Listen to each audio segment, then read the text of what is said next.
Hola a todos, en este vídeo voy a mostrar cómo conectar estos auriculares en la aplicación.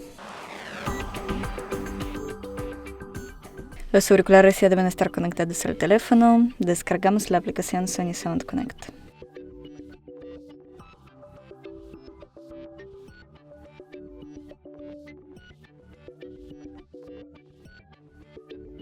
Abrimos la aplicación.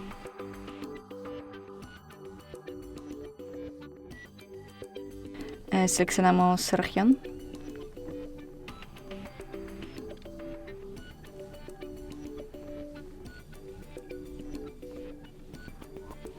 Como siguiente, aceptar y proceder. Otorgamos algunos permisos.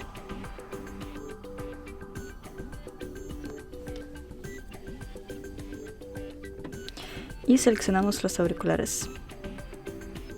Tocamos aceptar.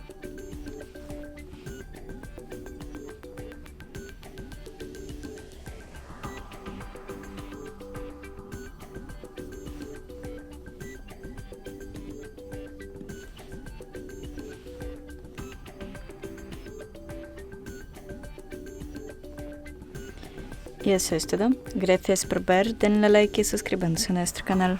Adiós.